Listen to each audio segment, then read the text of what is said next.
404쪽 1절 말씀부터 마지막 절까지 한번 교독하겠습니다. 1절에서 마지막 절까지 교독합니다. 내가 보매 보좌에 앉으신 이의 오른손에 두루마리가 있으니 안팎으로 썩고 7인으로 봉하였더라.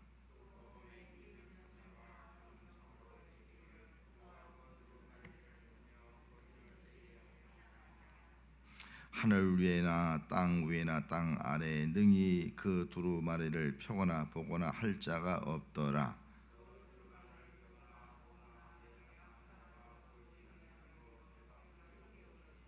장로 중에 한 사람이 내게 말하되 울지 말라. 유대 지파의 사자 다윗의 뿌리가 이겼으니 그 두루마리와 그 7회를 떼시리라 하더라.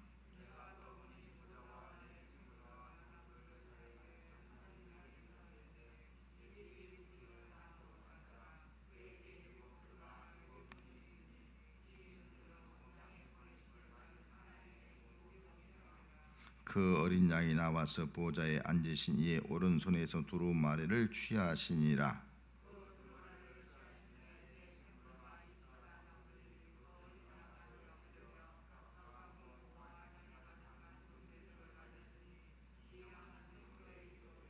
그들이 새 노래를 불러 이르되 두루마리를 가지고 그 인복을 떼기에 합당하시도다. 일찍이 죽임을 당하사 각 족속과 방언과 백성과 나라 가운데에서 사람들을 피로 사서 하나님께 드리시고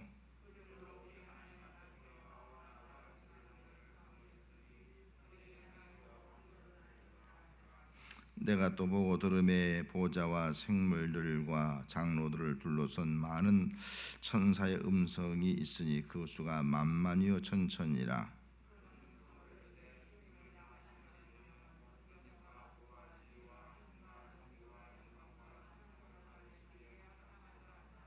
내가 또 들으니 하늘 위에와 땅 위에와 땅 아래와 바다 위에와 또 그 가운데 모든 피조물이 이르되 읽습니다. 보호자에 앉으신 이와 어린 양에게 찬송과 존귀와 영광과 권능을 세세토록 돌릴지어다 하니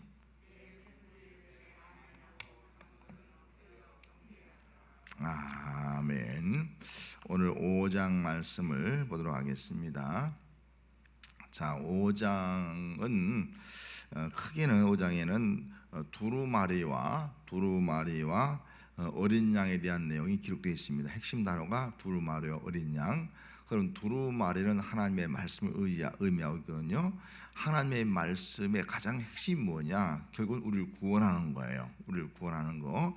그 구원하는데 어떻게 구원할 수 있느냐? 그것은 어린 양 예수님의 피를 통해서 우리를 구원할 수 있다 하는 것을 보여주고 있는 것이 바로 5장의 내용이 되겠습니다. 자, 여기 1번 5장에 나오는 내용이 있습니다. 먼저 세 구절로 나눌 수 있겠죠. 먼저 1절에서 7절까지 뭐라고요? 7인으로 봉한 채. 8절에서 10절까지는 네 생물과 24장로의 경배. 11절에서 14절 말씀은 모든 천사와 만물의 찬양, 그렇게 되어 있습니다. 그래서 오늘은 주로 이 앞부분에 7인으로 봉한 책에 대한 말씀으로 한번 살펴보려고 합니다. 여기 4장에서는 보좌에 앉으신 이가 핵심이었다면은 5장에서는 어린 양 예수님이 바로 중심입니다. 그럼 보좌에 앉으신 하나님이 어떤 분이냐? 하나님은 거룩하신 하나님, 영원하신 하나님, 전능하신 하나님, 그분이 바로 만물을 지으셨다. 그분을 찬양하라 하는 내용이 핵심 내용이었고, 또 5장에서는 어린 양 예수님입니다. 어린 양 예수님, 두루마리를 가진 어린 양 예수님을 찬양하는데, 그 어린 양은 말씀대로 오셔서 말씀대로 우리를 구원하신 그 예수님, 구약의 예언을 그대로 신약에 와서 성취하신 그 예수님, 그리고 성경 말씀을 다 이루었다, 다 이루시는 그 예수님에 대해서 말씀을 하고 있습니다. 자, 그 다음으로 두루마리 성경 한번 보겠습니다. 자, 두루마리 성경, 이 당시에는 이렇게 우리 이 성경책처럼 만들지 못했어요. 이 두루마리 갈대라든지 여러 가지로 해서 양피지라든지 이런 걸 만들어서 그런 걸로 이렇게 두루마리 성경을 만든 것을 볼 수가 있습니다. 자, 여기 1절 말씀에 내가 봄에 보호자에 앉으신 이의 오른손에 두루마리가 있다. 보호자에 앉으신 이의 두루마리가 있다. 그렇게 말씀하고 있습니다. 여기 두루마리는 어떤 책이냐면은 두루마리는 7인으로 봉했다 하는 말씀이 1절 말씀에 기록되어 있어요. 그럼 두루마리는 7인으로 봉해진 책이에요. 7인으로 봉했다는 말은 아무도 지금 그 비밀을 알 수가 없다는 거예요. 아니겠어요? 아무도 그 비밀을 알 수가 없다는 겁니다. 그 봉을 봉한 것을 열을 때만 알 수가 있지 열지 않으면 아무도 알 수가 없다. 그러면 그 비밀이 무엇이냐? 골로새서 1장 26절 말씀에 기록하기를 이 비밀은 만세와 만대로부터 감추었던 것인데 이제는 그의 성도들에게 나타났고 27절 말씀에 하나님이 그들로 하여금 비밀의 영광이 이방인 가운데 얼마나 풍성한지를 알게 하려 하심이라. 이 비밀은 너희 안에 계신 그리스도시니 곧 영광의 소망이라. 그렇게 말씀했습니다. 비밀이 뭐냐면 예수 그리스도라는 거예요. 예수님이 비밀이라는 거예요. 예수님을 통해서 이제는 유대인뿐만 아니라 모든 이방인까지 다 구원하게 될 것이다 라고 하는 그런 비밀이 바로 이 봉안책이다. 그래서 이제 종말 때가 오면은 이제는 심판과 아울러서 모두 다 예수 믿는 사람, 그리고 예수 믿느냐 믿지 않느냐에 따라서 믿으면 구원, 예수 믿지 아니하면 심판. 그래서 예수님이 우리의 비밀이다, 영광의 소망이다 라고 말씀을 하고 있습니다. 그래서 우리가 정말 이 땅에서 잘 사는 것도 중요하지만은 가장 중요한 것은 예수 믿느냐 믿지 않느냐는 문제가 너무나 중요한 문제가 되는 겁니다. 그래서 여러분, 우리는 꼭 예수 믿는 자가 되어지고 또 우리 가족 가운데 다 예수 믿게 하는 이 사명이 우리에게 있다 하는 것을 알 수가 있습니다. 왜냐하면 예수님을 통해서 결국은 갈라지는 거예요. 구원이냐 심판이냐, 천국이냐 지옥이냐 갈라지기 때문에 우리는 반드시 어린 양 예수를 믿어야 된다. 이것이 바로 비밀이다 라고 말씀을 하고 있습니다. 비밀은 예수님을 통한 그런 구원과 심판에 대한 말씀이다 하는 겁니다. 자, 그 다음 넘어가서 3번 한번 보도록 하겠습니다. 두루마리, 세 번째 두루마리입니다. 자, 첫 번째 한번 읽습니다. 보호자에 앉으신 하나님의 오른손에 있습니다. 두루마리가 어디냐면은 하나님의 오른손에 있다 그런 말씀이에요. 오른손은 대부분이 다 권능을 상징하고 있습니다. 하나님의 권능을 의미하고 있는 거예요. 그리고 이 하나님의 오른손에 있다는 것은 하나님의 말씀이라는 거죠. 이건 그 누구의 말씀이 아니라 하나님의 말씀이다. 하나님의 말씀인데 하나님의 권능의 말씀이다 하는 것을 말씀해 주고 있습니다. 두루마리는 하나님의 권능의 말씀이다 하는 거예요. 이 성경 말씀은 하나님의 권능의 말씀인 줄 믿습니다. 이걸 말씀해 주고 있습니다. 두 번째 한번 읽습니다. 하늘 위에나 땅 아래 능히 그 두루마리를 보거나 펼 자가 없다라고 기록되어 있습니다. 이 두루마리는 하늘 위에나 땅 아래나 이 두루마리를 펼 자가 없다는 거예요. 아무도. 자, 두루마리를 펼 자가 없어요. 그러면 두루마리를 보거나 펼 자가 없으면 어떻게 되는 거예요? 이 두루마리의 내용을 알지 못하잖아요. 두루마리의 내용을 알지 못하면 어떻게 되겠습니까? 두루마리의 내용을 알지 못한다면, 그 내용을 알지 못하면 우리는 구원받을 수 없는 거죠. 천국이라는 소망도 갈 수가 없는 거죠. 그래서 이것을 두루마리를 보거나 그 펼자가 없는 것을 안 이 사도 요한이 4절 말씀에 가서 보면은 이렇게 말씀하고 있어요. 그 두루마리를 평나 보거나 하기에 합당한 자가 보이지 않기로 내가 크게 울었다. 내가 크게 울었다. 한 천사가 누가 그 두루마리를 펴며 그 인을 떼기 합당하냐라고 할 때 아무리 둘러봐도 하늘을 봐도 땅을 봐도 아무도 없는 거예요. 아무도 없는 거예요.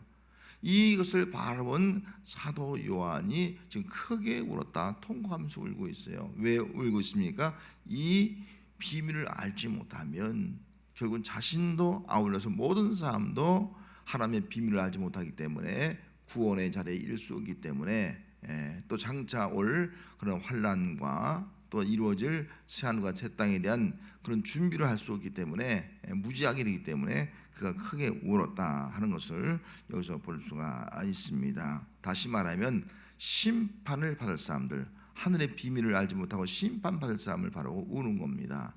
이 사도 요한이 울었던 것처럼 어쩌면 우리는요, 우리가 울어할 눈물이 있다면은 이 비밀을 알지 못하고, 예수 그리스도가 비밀인데 그 비밀을 알지 못하고 살아가는 사람들, 그 사람들을 바라볼 때 우리는 울어야 됩니다.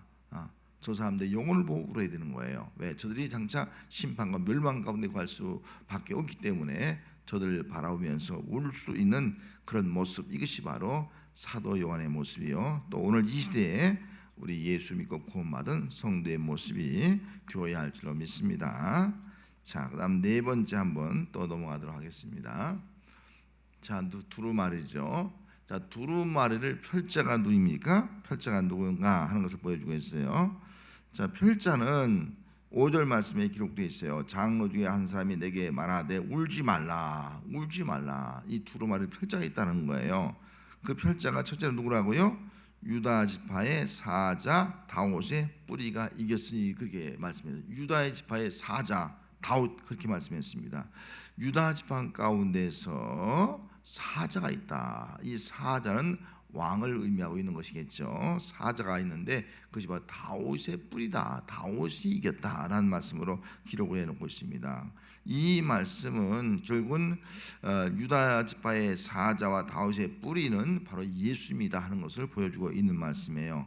창세기 49장 9절 말씀에 보면은 유다는 사자의 새끼라. 야곱이 축복할 때 네 번째 아들 유다에 대해서는 사자, 사자의 새끼라라고 축복을 해주었고, 49장 10절 말씀에도 규가 유다를 떠나지 아니하리니, 이 규가 유다를 떠나야 한다는 거. 이 규는 통치의 지팡이입니다.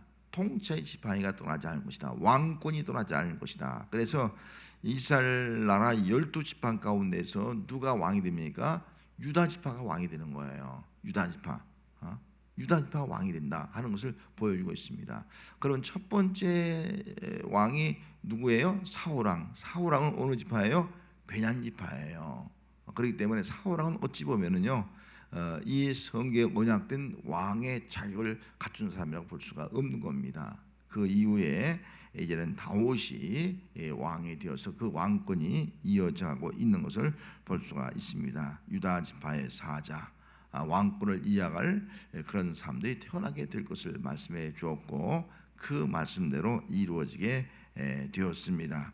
그래서 두루마기를 펼자가 누구냐?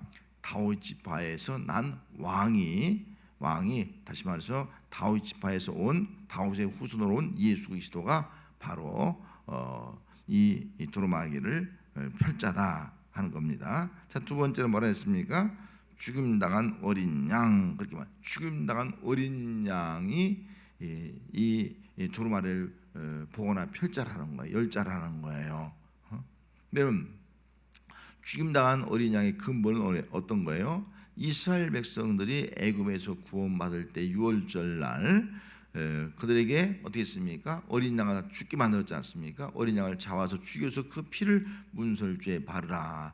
죽임당한 어린 양의 피로 말미암아 이스라엘 백성들이 애굽에서 구원을 받은 것을 알 수가 있습니다. 이와 마찬가지로 오늘 우리 모든 사람들도 이 죄악 가운데에서 또 마귀의 세력 가운데서 구원받을 수 있는 것은 바로 죽임당한 어린 양, 죽임당한 어린 양이 있어야 됩니다. 그 어린 양이 바로 예수님 아니겠습니까? 그 피로 말미암아 우리가 구원받을 수가 있다 하는 겁니다. 그래서 두루마리의 펼자가 누구냐? 죽임당한 어린 양, 그 어린 양이 많이 그 두루마리를 펼 수가 있다는 겁니다. 자, 세 번째는 어떤 사람이라고요? 어린 양에게 7 뿔과 7 눈이 있다, 이렇게 말씀하고 있잖아요. 이 어린 양은 예수님이에요. 예수님에게 7 뿔과 7 눈이 있다, 그렇게 말씀하고 있습니다. 이게 7 뿔은 우리가 흔히 승리를 상징합니다. 승리. 그래서 예수님은 승리하신다는 거죠. 모든 사망 권세, 사단의 권세, 죄악의 권세 다 깨뜨리고 승리할 분이 바로 예수입니다. 여러분, 예수님이 이 땅에 오셔서 사단의 권세 깨뜨리고 승리하고 마귀의 시험 승리하고 십자가의 죽으심으로 사망 권세 깨뜨리고 승리하신 분이 바로 예수 그리스도인 줄 믿습니다. 예수님은 승리자예요. 그래서 오늘 우리는 그 예수님을 통해서만이 우리는 승리할 수가 있다는 겁니다. 진정한 의미에서. 그리고 일곱 눈에 대해서 말씀하고 있습니다. 일곱 눈이란 것은 뭐예요? 눈은 어떻게 보면 지금 하나님의 성령을 의미하기도 하죠. 이 땅에 임재하신 성령이라고도 볼 수 있는데, 눈이라는 것은 모든 것을 다 살펴보는 거예요. 감찰하는 거예요. 이 감찰한다는 말은 다르게 말하면 일곱 눈이기 때문에 우리 모든 것을 다 감찰하는데 특별히 심판을 의미하는 거예요. 심판, 완전한 심판. 우리 모든 걸 다 돌아보고 아울러서 심판하신다. 그래서 하나님 앞에 이 예수님의 그 눈앞에는 숨길 수가 없다는 거예요. 숨길 수가 없다는 거예요. 모든 데 숨길 수가 없다는 거예요. 그래서 우리가 회개한 이유가 여기지 않습니까? 예수님은 이 땅에 모든 죄를 다 보시고 심판하시고 그리고 아울러서 또 믿는 자들은 구원하신 분이다 하는 것을 보여주고 있습니다. 예수님의 눈은 감찰하시는 그런 분이다. 모든 것을 다 감찰하신 분이다 하는 것을 말씀해 주고 있습니다. 그렇기 때문에 그런 분이 이렇게 승리하시고 심판하실 분만이 그런 예수님이 두루마리를 열 수가 있다 하는 겁니다. 자, 그러면 이제 네 번째 말씀 한번 읽습니다. 어린 양이 나와서 보좌에 앉으신 이의 오른손에 두루마리를 취했다. 이 7절 말씀에 기록되어 있어요. 자, 7절 말씀에 어린 양이 나와서 보좌에 앉으신 이의 오른손에서 두루마리를 취했어요. 두루마리를 취했다는 것은 뭐예요? 이제 두루마리를 열겠다는 겁니다. 취해 받아서 그 두루마리를 내가 열겠다 하는 것을 말씀해 주고 있지 않습니까? 그래서 이것을 본 예수님이 그 보좌에 앉으신 오른손에 두루마리를 취한 모습을 본 그것을 본 네 생물과 24장로가 이제 8절 말씀에 이렇게 말해요. 어린 양 앞에 엎드려서 각각 검은고와 향이 가득한 금대접을 가졌는데 이 향은 성도의 기도라. 또 그들이 새 노래를 부르면서 뭐라고 노래하는 거니? 두루마리를 가지시고 그 인봉을 떼기에 합당하시다. 예수님이 어떤 분이냐? 두루마리를 가지시고 그 인봉을 떼기에 합당하신 분이다 하는 것을 말씀해 주고 있습니다. 그래서 여기 네 생물과 천사들의 역할, 네 장로의 역할들은 크게 두 가지예요. 성도들의 기도를 하나님 앞에 올려가는 거. 우리가 기도하면 그 기도를 다 하나님 앞에 흠양시키는 겁니다. 다 가지고 올라가는 역할하고, 또 하나는 찬송하는 거예요. 찬송.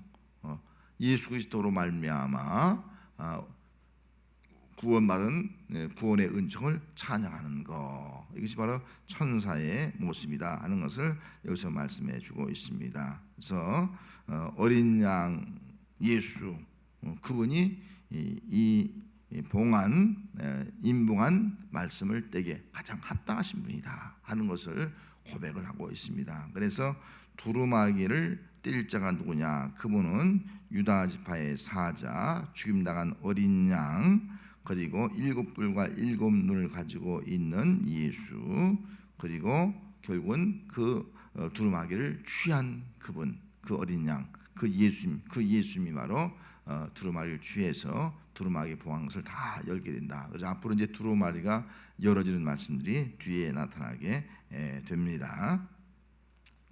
자, 그러면 한번 5번으로 넘어가서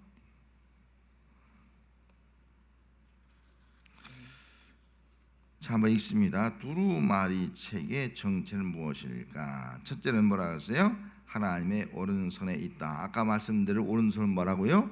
권능, 능력, 주권을 상징하고 있는 겁니다. 하나님의 말씀은 어쩌면 다 권능이 있다는 거예요. 하나님의 말씀은 능력이 있다 하는 것을 가르치고 있습니다. 여러분, 하나님의 말씀을 권능의 말씀, 능력의 말씀 믿습니까?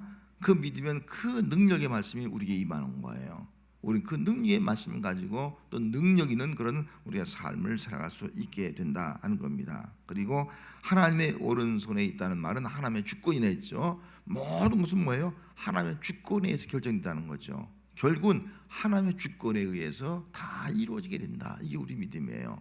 그래서 우리 성도들은 기도할 때 어떻게 기도합니까? 아버지의 뜻대로 이루어지게 달라. 예수님이 기도한 것처럼 그렇게 기도하잖아요. 왜? 하나님의 주권을 믿기 때문에 우리가 그렇게 기도를 하게 되는 것입니다.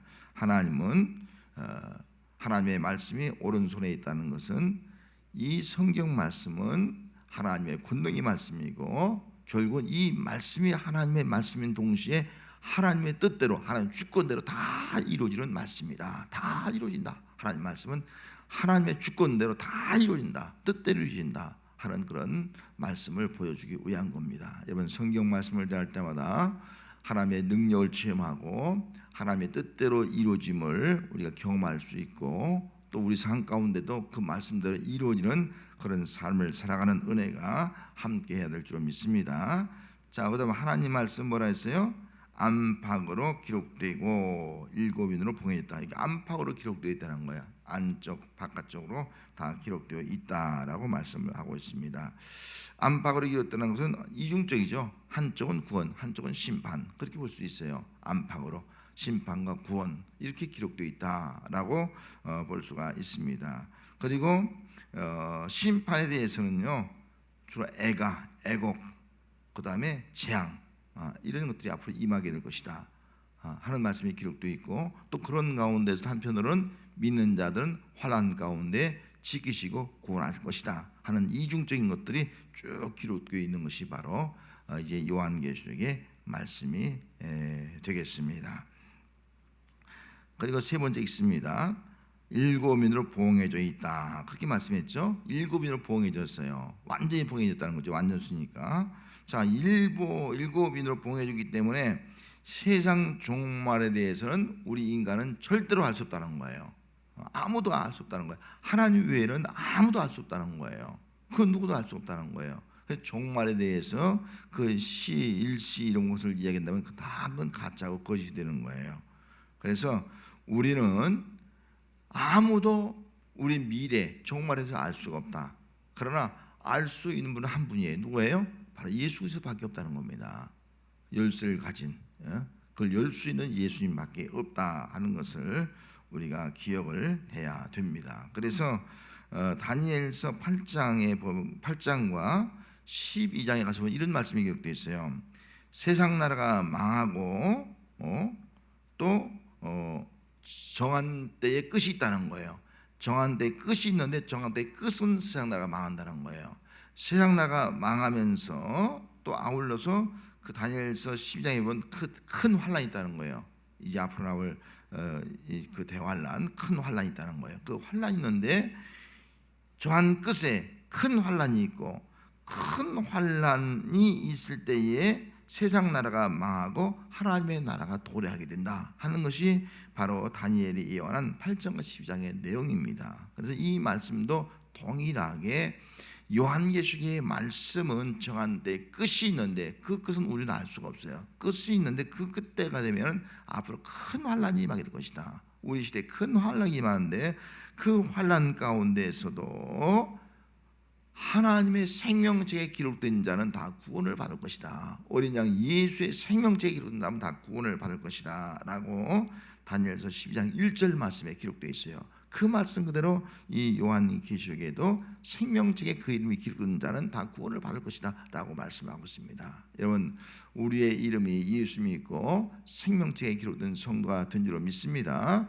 정한 때의 끝은 우리는 알 수 없어요. 하지만 그 정한 때 끝이 다가오면 앞으로 큰 환란이 있습니다. 코로나19도 지금 큰 환란인지 몰라요. 그 환란이 있습니다. 그 환란 가운데서 이제는 갈라지는 거예요. 어떤 사람은 원망 불평하고 우상을 섬기고 세상 것을 따라가지만 어떤 사람은 끝까지 믿음을 지키면서 그 믿음 때문에 그의 이름이 생명책에 기록되었고 그래서 구원의 자리에 나가는 사람이 있다 하는 것을 우리가 보여주고 있습니다. 그래서 하나님의 오른손은 하나님의 주권을 의미하고 결국은 세상 나라는 멸망하고 하나님의 나라가 이제 도래하게 될 것이다 하는 겁니다. 지난번에 제가 한번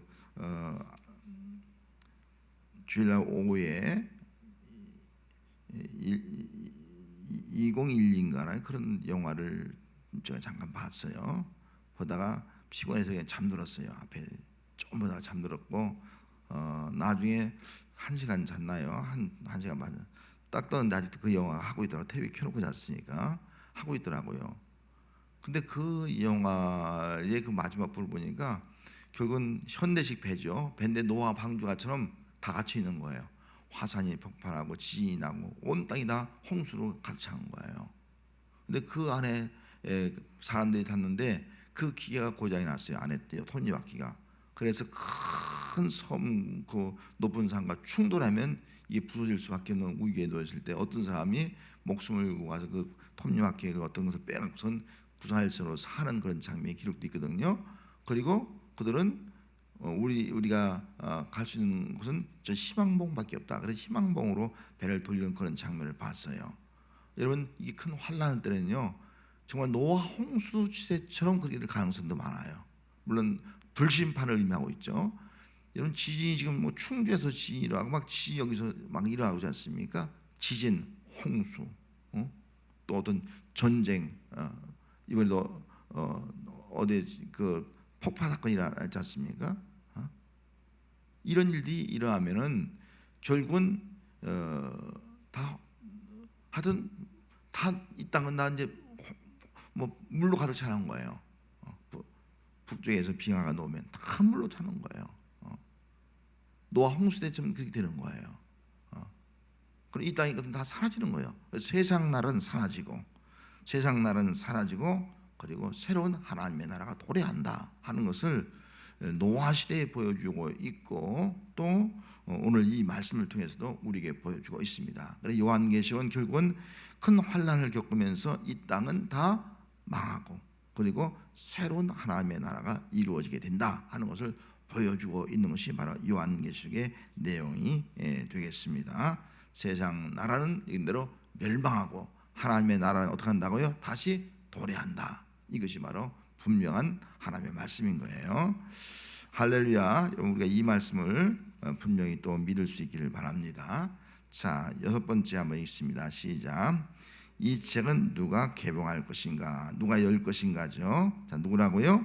어린 양 예수님. 여기 어린 양이란 말이 6절 말씀에도 기록되어 있지 않습니까? 6절 어린 양이 서 있는데 라는 말씀이 기록되어 있고 또 아울러서 7절 말씀에도 어린 양이 나와서 그렇게 말씀하고 있고 또 8절 말씀에도 그 어린 양 앞에 엎드려 하는 말씀이 기록되어 있고 또 쭉 내려가서 여기 그 12절 말씀에도 죽임 당하신 어린 양은 그렇게 말씀하고 있고 또 13절 중반절 말씀에도 어린 양에게 찬송과 존귀와 영광과 뭐 그런 말씀이 기록되어 있습니다. 어린 양이 계속 여기 5번이나 기록되어 있습니다. 결국은 하나님의 나라는 누구를 통해서?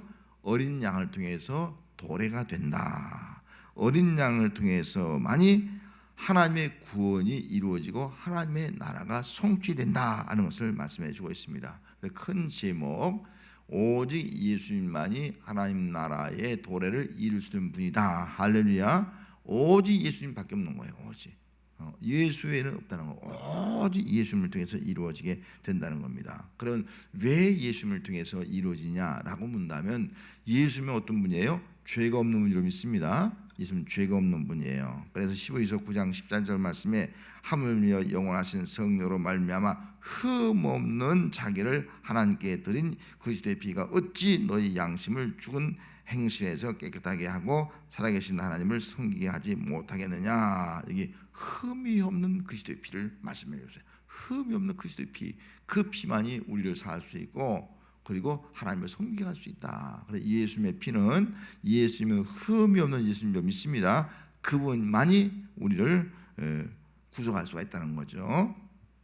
그러니까 하나님의 나라를 이룰 수 있다는 거죠. 또 아울러서 죄가 없는 예수님은 우리 죄를 담당하셨습니다. 그래서 요한복음 1장 20절 말씀에 세상 죄를 지고 가는 하나님의 어린 양을 봐라. 예수님은 하나님의 어린 양으로 세상의 모든 짐을 지기 위해서 이 땅에 오셨다는 겁니다. 베드로전서 2장 24절 말씀에 친히 나무에 달려 그 몸으로 우리의 죄를 담당하시고 십자가에 달려서 그 몸으로 우리 죄를 담당한 거예요. 우리 무거운 짐을 다 담당한 거예요.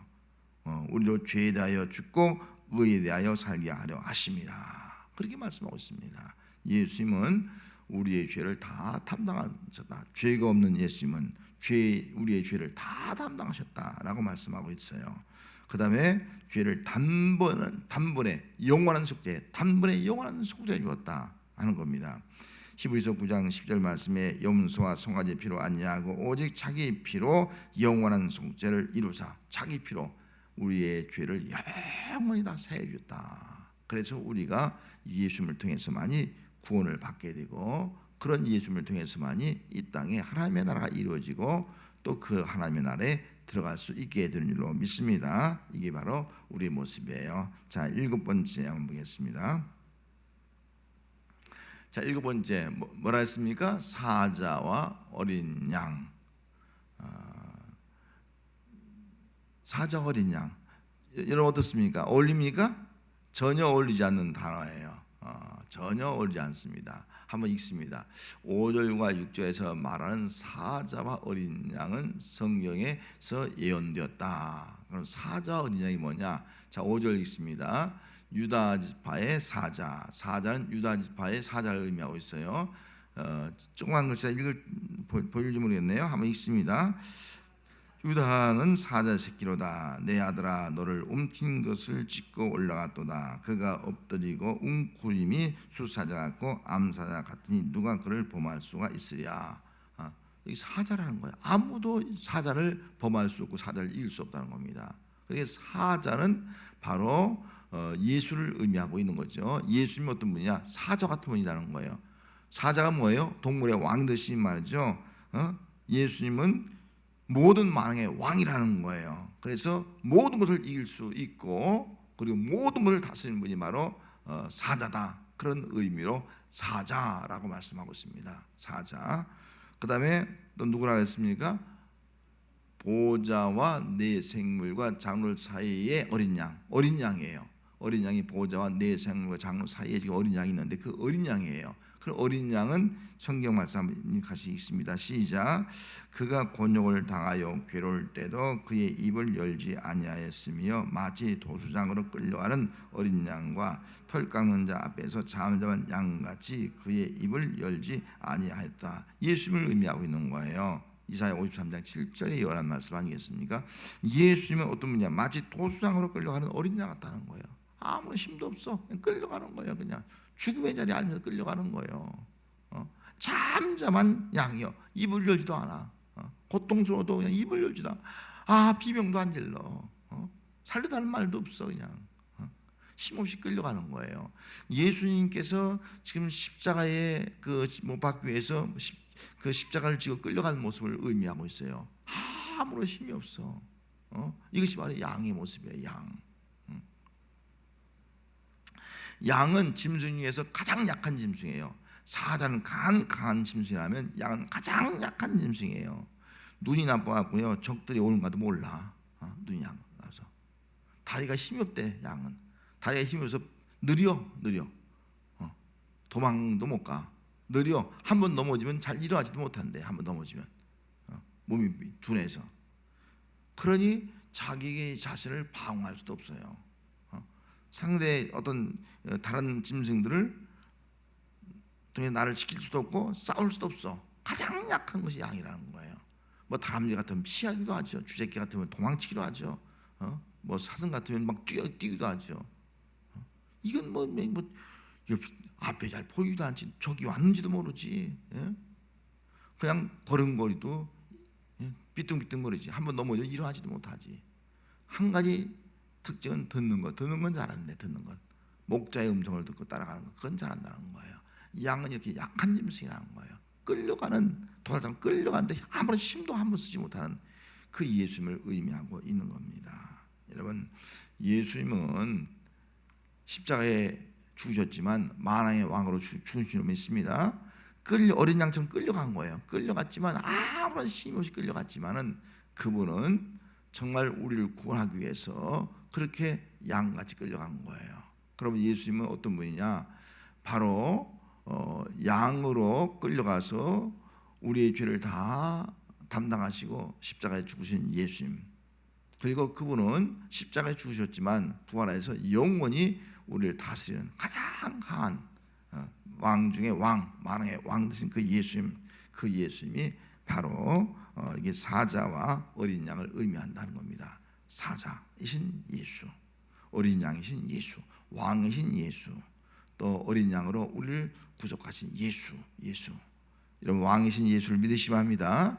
또 우리 죄를 사하신 구속하신 어린 양 예수를 믿으시면 합니다. 이분이 바로 우리의 구원자요 하나님의 나라를 이룰 자다 하는 거죠. 자, 마지막 또 한 번 더 넘어가서 보도록 하겠습니다. 사자 어린 양 한 번 보겠습니다. 한번 읽습니다. 사자와 어린 양은 서로 전혀 다르지만 사자 같은 예수님과 어린 양 같은 하나님의 계획하신 종말의 하나님 나라를 도래하게 하려면 예수님은 하나님 나라의 모든 원수를 정복하고 승리하셔야 합니다. 죄, 사망, 사탄 등 승리의 답이 일찍 죽음을 당한 어린 양입니다. 일찍 죽음을 당한 어린 양은 십자가에 달리신 예수님을 말씀하고 있습니다. 예수님의 승리는 십자가의 죽으심으로부터입니다. 죄와 사망과 사탄으로부터의 승리입니다. 전혀 다르지만 예수님이 죽으신 거예요. 죽으심이 승리라는 거예요. 죽으심이 패배가 아니라. 그래서 죽으신 자가 오히려 사자 같은 자예요. 가장 강한 자라는 거예요. 그래서 서로 동떨어진 것 같지만 이 두 단어는 가장 적합한 그런 예수님을 말씀해 주고 있습니다. 가장 사자같이 강한 자가 누구냐? 왕 중에 왕이 누구냐? 예수님이에요. 근데 가장 약한 분이 누구냐? 바로 어린 양이에요. 어린 양. 그분이 죽으심으로 승리를 이룬 거예요. 무력으로 뭐 사자처럼 삼켜서 이기는 것이 아니라 자신의 죽음으로 이긴 거예요. 사망, 권세, 죄 다 깨뜨리고 이기시고 부활하지 않았습니까? 이것이 바로 사자 어린 양이다 하는 것을 볼 수가 있습니다. 그래서 사자는 승리, 통치를 의미하고 어린 양은 가장 약한 분으로 죽음 구원을 의미합니다. 이사야 65장 25절에 보면은 이리와 어린 양이 함께 풀을 먹으며 사자가 소처럼 여물을 먹으며 뱀이 흙처럼 먹이로 삼을 것이다. 나의 거룩한 산에서는 서로 해하거나 상하게 하는 일이 전혀 없을 것이다. 그런 말씀이 기록되지 않습니까? 바로 샬롬의 나라, 사자, 양 함께 어우러져서 살아가는 강자와 약자가 함께 살아가는 나라, 이것이 바로 평화의 나라, 하나님의 나라죠. 이런 샬롬의 나라가 바로 이 예수님을 통해서 이루어지게 되는 겁니다. 자, 마지막 9번 읽고 마치도록 하겠습니다. 이새의 뿌리에서 나신 예수님, 결국은 뭐라고요? 아브라함, 이새, 다윗, 예수 그리스도 이렇게 전개되고 있습니다. 이 말씀은 하나님이 아브라함에게 약속해 놓았고 또 이새 야곱에게 또 야곱에게 약속해 놓았고 그 야곱의 자손을 통해서 유다 지파를 통해서 예수님이 이 땅에 오셨고, 그래서 예수 그리스도는 뭐예요? 마태복음 1장 1절에 보면은 아브라함과 다윗의 자손 예수 그리스도의 계보라. 아브라함과 다윗의 자손으로 이 땅에 오셨다. 그분이 참 메시아가, 그분이 구원자다. 그분이 예수님이다. 구약의 말씀대로 오신 그 예수님이 결국은 우리를 구원하고 이 땅에 종말에 이 나라는 다 이런 변하지만 새로운 하나님의 나라, 하늘과 새 땅을 이루어 가신다. 약속대로 오신 예수님은 또 약속대로 약속하신 말씀을 다 이루신다 하는 것을 말씀해 주고 있습니다. 오늘 이 말씀을 통해서 우리는 정말 큰 환란이 있다 할지라도 그 환란을 통해서 이 땅의 날은 다 사라지고 마는 거예요. 결국 어린 양 예수님이 통치하시는 그 하나님의 나라가 우리에게 도래하게 된다는 사실을 알고 더욱 하나님의 말씀 붙잡고 또 어린 양 예수 붙잡고 살아가는 신앙이 우리의 신앙이 되어야 할 줄로 믿습니다. 우리 찬